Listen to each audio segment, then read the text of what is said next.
ઓમ નમો નારાયણ. હું અરુણાબેન પી ગોસ્વામી સુરતથી તમારું સ્વાગત કરું છું અરુસ કિચનમાં. તો આજે આપણે બનાવશું ટેટીનું શરબત. તો એના સારું આપણે જોઈએ ટેટી. તો આ રીતની આપણે એક ટેટી લીધી છે મીડિયમ સાઇઝની. અને શરબતમાં આપણે ડ્રાયફ્રૂટ નાખીશું, થોડું કાજુ બદામ પિસ્તા આ રીતે, અને થોડી ખાખર મીઠાશ પ્રમાણે, અને તકમરિયા. તો તકમરિયા આપણે એક ચમચી પલાળીને રાખ્યા છે. આ રીતના આપણે તકમરિયા આવે એને અડધો કલાક પહેલાં પલાળી દેવાના, એટલે એકદમ સરસ થઈ જાય. અને બીજું આપણે નાખીશું એમાં ગોંદ કતીરા. તો આ ઉનાળામાં બહુ બેસ્ટ, એમ ઠંડક આપે એમ શરીરને. તો એ આ રીતનું આવે છે. તો આવા 2-3 પીસ આટલા જ તમને પલાળશો તો આખો વાટકો ભરાઈ જાય એમ. એટલે આને રાતે પલાળી દેવા જોઈએ આપણે એને. એટલે 7 થી 8 કલાક એને પલાળવામાં લાગે, એટલે આપણે એને રાતે પલાળી દીધા હતા. અને આખો વાટકો પાણીનો ભરીને રાખવાનો, કેમ કે એ પાણી વધારે પીવે અને એકદમ સરસ થઈ જાય એમ. અને આ તમને કોઈ પણ સ્ટોરમાં મળી જાય. ગોંદ કતીરા કહો ને એટલે એમ. તો ઉનાળામાં બેસ્ટ. અને હાડકાના દુખાવાવાળાને ગોંદ કતીરા બહુ સારા એમ. તો એકદમ આ રીતનું એ થઈ જાય. અને ચીકણું જરાય નથી હોતું એ. આ રીતે એકદમ પલળીને બરફ જેવું થઈ જાય આ રીતનું. આ બહુ સારું એમ શરબતમાં ઉનાળામાં તમે પીઓ ને તો આ રીતનું. તો એ તમે તમારા હિસાબે નાખી શકો એમ. બસ આટલી જ વસ્તુ આપણે જરૂર પડશે. તો પહેલાં આપણે આ ડ્રાયફ્રૂટ છે એને થોડુંક અધકચરું વાટી લેવું. આમાં કાજુ બદામ પિસ્તા એ તમે તમારા ટેસ્ટના હિસાબે નાખી શકો એમ.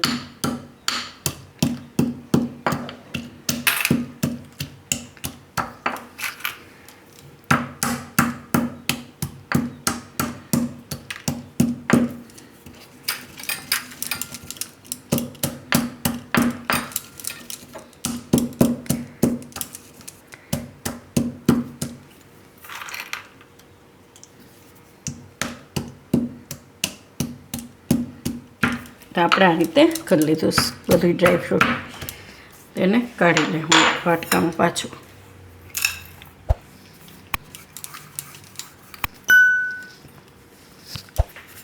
હવે હાકર. તો હાકર આપણે આમાં થોડીક ખાંડી લે આ રીતે.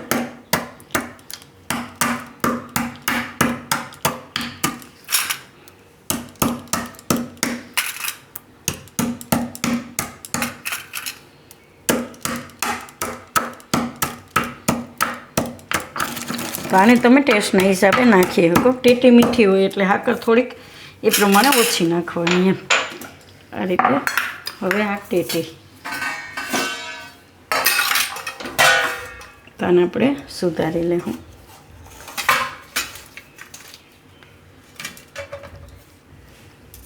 આમાંથી આપણે વચ્ચેનો ભાગ બધો કાઢી લેવું.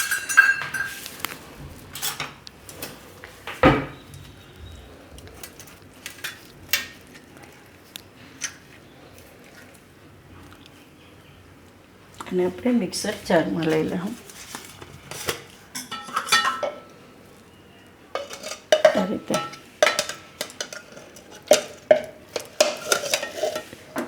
બી આપણે કાઢી નાખીશું.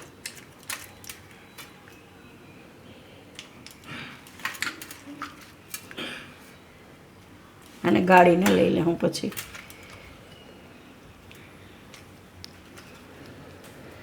આનો અંદરનો જે ગરબ છે એ બધો કાઢી લે હું આપણે ચમચીથી.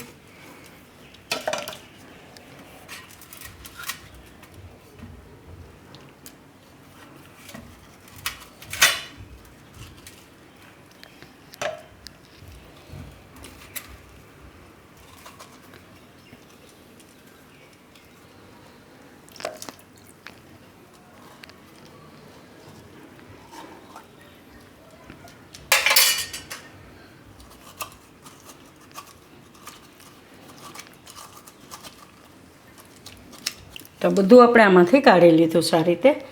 હવે આ બી છે એને આપણે થોડુંક ગાળીને એમાંથી બધું કાઢી લઉં એમ. આ રીતે એનો રસ બધો આવી જાય એમ.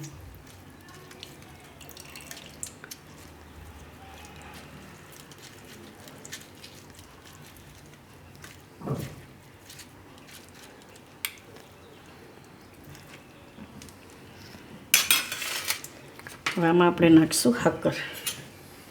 મીઠાશ પ્રમાણે તમે નાખી શકો એમ.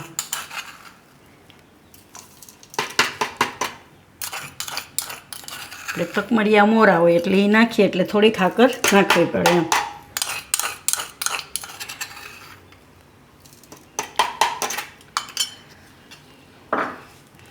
આમાંથી થોડુંક ડ્રાય ફ્રૂટ આપણે નાખીશું, થોડુંક ઉપરથી નાખીશું, થોડુંક આમાં પીસવામાં ભેગું નાખીશું અને આપણે પીસી લઈશું. તો આને આપણે પીસી લીધું સારી રીતના. હવે આપણે ગ્લાસ લીધો, આમાં આપણે નાખીશું થોડો બરફ.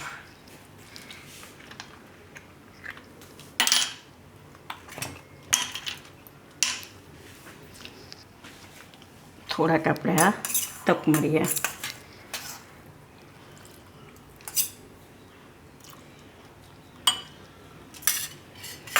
અને આ ગોંદ કતીરા.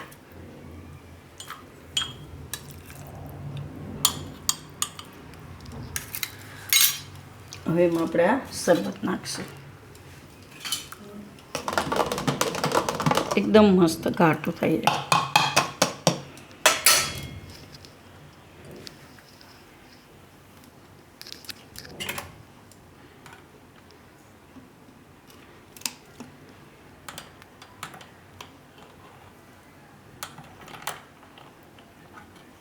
એકદમ ઠંડુ હોય છે.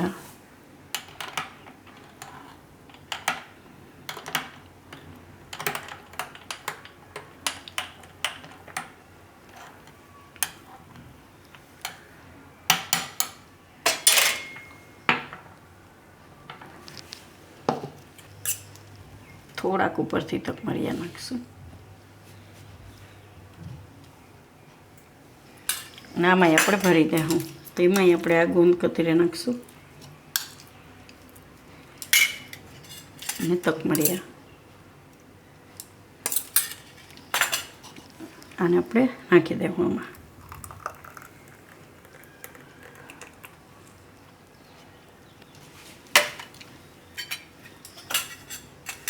ઉપરથી થોડાક તકમરિયા.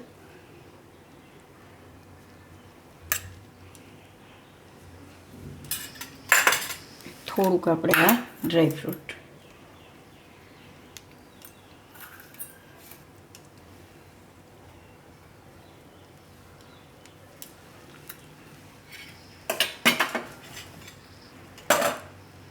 તો તૈયાર છે આપણું આ ટેટીનું શરબત.